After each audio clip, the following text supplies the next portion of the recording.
Good morning, everyone. Welcome to this, I'm sure, very enlightening session. Hi, Sam. I was going to give you an intro, but I've been beaten to it, so we can get straight on with some of the questions, if that's all right with you. Absolutely, yeah. Good morning. Good morning. I have a number of initial ones just to get our conversation started.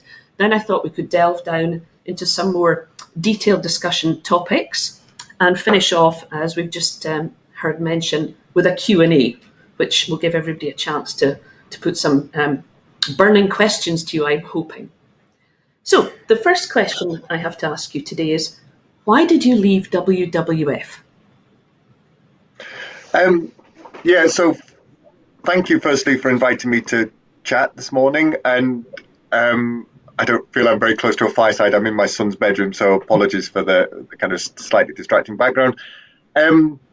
For background, I worked for WWF Scotland for 12 years, and in many ways it was the privilege of my life to work for WWF. The fantastic organisation, and I'd long aspired to work for them.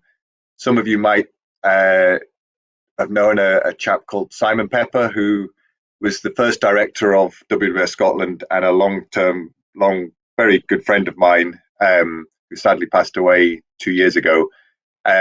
He inspired me to work in the environment sector, to do my degrees that I did in ecology and public policy, and to eventually secure a job with WWF Scotland.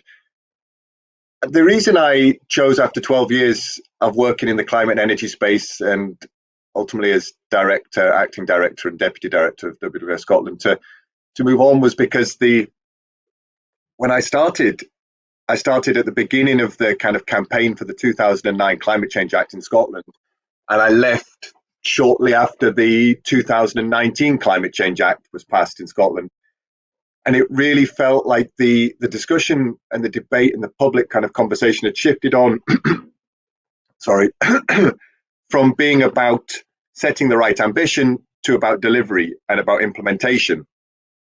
And that's always, my motivation is always to be involved in moments of change and being involved in trying to drive change for a better future, for equity, for a safer future for future generations, and to protect those already impacted by climate change.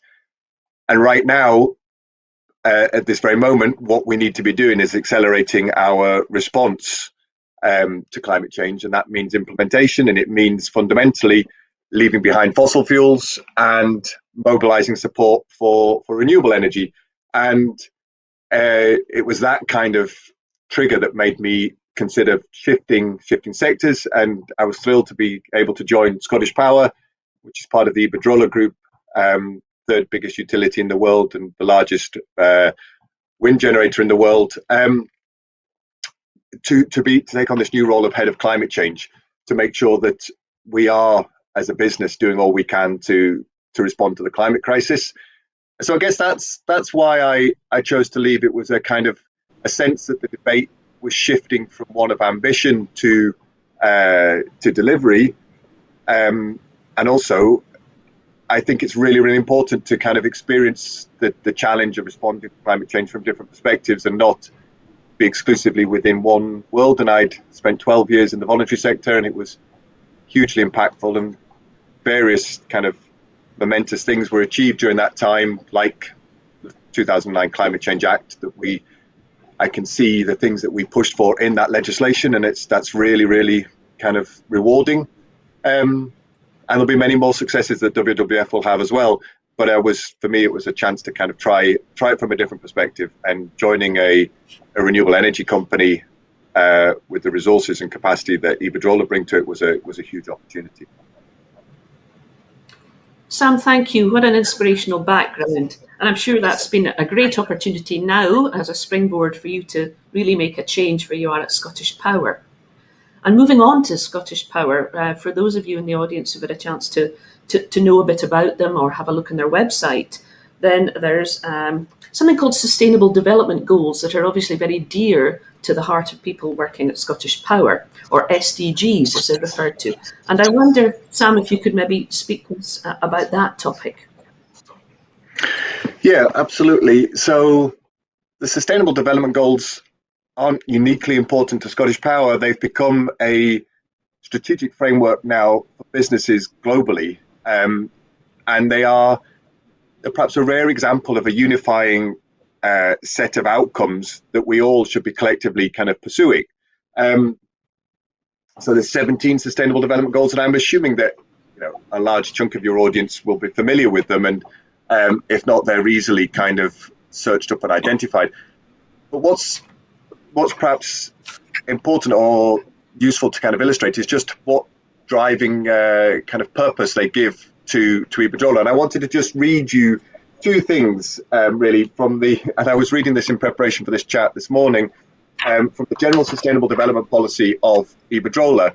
The first of them is the purpose of the group, which is to continue building together each day a healthier, more accessible energy model based on electricity.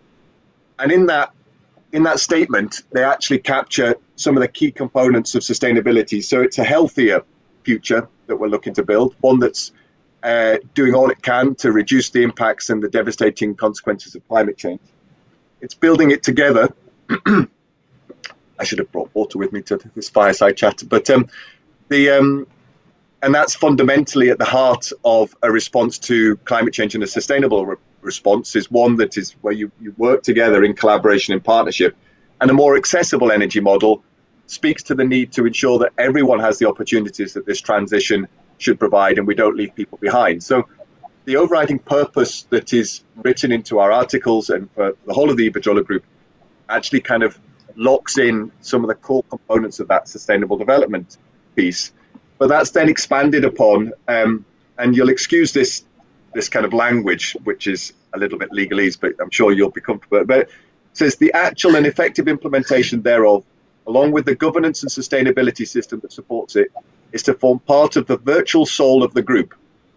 So what that's saying, and it's then expanded upon in over 300 pages, is that the Sustainable Development Goals and our contribution to them and the social dividend that we aim to kind of contribute to society as a result of pursuing these outcomes are at the very heart of our purpose. So, we have particular focus, perhaps not surprisingly, on goals around clean, renewable energy and tackling climate change. But we can be seen to be making contributions across everything from clean water and sanitation to education, to gender equality, good health and well-being, and of course, decent work and economic growth. These are all areas where Scottish Power and the wider Iberdrola Group has a big contribution to play. And we need to release that potential within the private sector to help deliver against these SDG goals, because we'll fail miserably in reaching them if we only kind of pursue these from a public sector perspective or in any way in isolation from each other. So those SDGs are then translated into actions on the part of Scottish Power, and they can form, whether that be the business model, which is pursuing renewable energy. Scottish Power left behind fossil fuel generation a good few years ago now and is a 100% renewable electricity generator, the only one of its kind as an integrated utility in the UK. But it also challenges, and as the previous speaker was alluding to kind of really delve into the actions that we are taking across the way that we work. And at the moment, we're running a project called the Net Zero Workplace, which is all about how we transform how people travel and live and work, well, not live, work within our office spaces. What do they look like? How can we make sure that they are the best places for people to experience their day, but also make the greatest contribution to tackling climate change? We've transformed our travel policy. There's no flying domestically within the UK anymore. We've committed to things like EV100, which is a commitment to, by 2030, to ensure all of our fleet is an electric fleet. We're committed to RE100, which is to ensure that our electricity is sourced from renewables. There is a whole suite of activities, and we might talk about science-based targets in a bit, but we've also committed to science-based targets to drive emissions reductions across our value chain. And that's hugely powerful way of mobilizing collective action across the businesses and across all the operating businesses within Scottish Power. So yes, Sustainable Development Goals should really form the fundamental kind of strategic foundation for businesses if they're to kind of make that contribution to a better future. Sam, thank you. I hope we will go on to discuss science-based targets in due course, but there's obviously some key wording which I don't think are too legalese. I think they're very serious messages here around a healthier, more sustainable model. And I love the message of these goals are at the virtual soul of the group. Very important messages.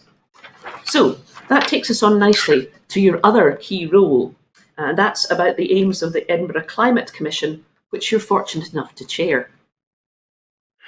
Yeah, that is a huge privilege. I was born in Edinburgh. You wouldn't know it from my accent. I was brought up in North Yorkshire.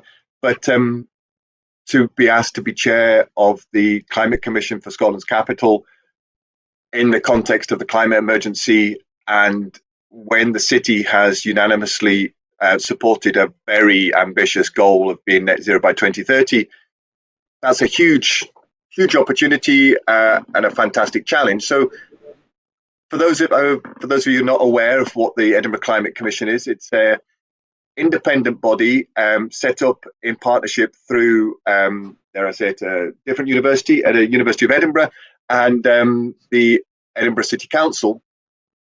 And there's lots of information on our website about what we try to do and how we operate.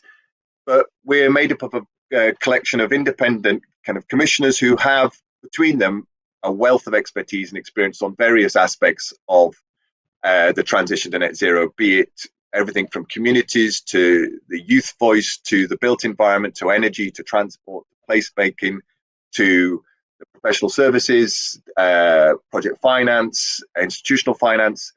All of these things are represented on the commission. And what we are working to try and do is try to, the broad ambition is to help Edinburgh get to net zero by 2030, to try and oil the kind of cogs that are going to need to turn between the public and private sector in particular to release capital, to align projects with investment, to catalyze new conversations that wouldn't have happened otherwise, because we can be an independent group to bring those together, to challenge the council to go further. So we've definitely done a bit of that and we'll continue to do so, to help try and create that political space for the realization of the ambitions that the council has. I think we can see playing out in real time the challenges of the transition to net zero as it goes from ambition down to local government and into communities and the interventions that are needed in order to kind of drive change. And again, this might be a theme we come back to, but the need to secure and maintain a public mandate for action cannot be downplayed. We have to continually reinforce that position if we're to see our politicians provide the leadership and drive that change through. Yes, they need to also be articulating their positive vision of that. They need to be really demonstrating the necessity of it and the value that it provides to communities. But the Commission has a really important role in that space to try and take that challenge to the council and to other key decision makers across the city. So one of the things we've done is we've established the Edinburgh Climate Compact, and that's been a really interesting initiative which has brought together, the numbers are always going up, so I won't, but you can find more information about it on our website. This has been a collection of businesses, public sector bodies like NHS Lothian, and universities coming together and saying, we commit to the following, and we're going to be part of this leadership group across the city.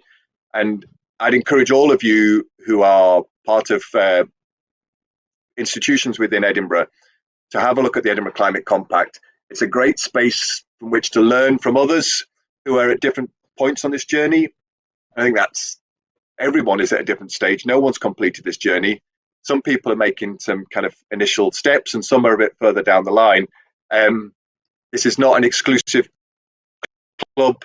It's ambition and intention and each other and taking that forward into action. So the Commission has a big role to play in Edinburgh, particularly as the council will launch its net zero strategy shortly, and they'll follow that up with an implementation plan. And we really want to get behind that. We want to champion it, but we also want to point to where it needs to go further. So lots of work to be done in that space. Well, this is supposed to be a fireside chat, and as you probably heard, Sam, that's our fire alarm going off as a practice. So no need to Well, run away just now. Um, I wonder, just before we move on to the next question, when you are challenging the city's decision makers, do you feel that you're pushing at an open door here? um, typically, I feel that having these conversations themselves, and we might try and enter those conversations and raise them and kind of invigorate them a bit, but to a large extent, you'd be hard pushed to find a space in Edinburgh that isn't in some way experiencing some conversation about climate change, net zero transition, and how to get there. So, and that's a huge shift from where we were like 5 years ago, even. Literally since that Paris Agreement was signed, since the emergence of the net zero kind of reference, the IPCC report and the Committee on Climate Change reports, and importantly, the hugely powerful Youth Voice and the Fridays for a Future movement, all of those have really collectively galvanized and kind of invigorated that conversation. So it's not that the conversation isn't happening. It is, but equally, it's also true to say that the action isn't happening fast enough, and there is an inertia in systems that exist within institutions that is very, very hard to kind of realign. And that's where we have to find kind of tipping points and dials that can be turned that will quickly serve to kind of accelerate the action that we need to take. And again, the previous speaker touched on points there about, we need to make sure that kind of perfect isn't the enemy of the good. We need to move, and we cannot procrastinate. We need to be prepared to kind of learn while we're doing.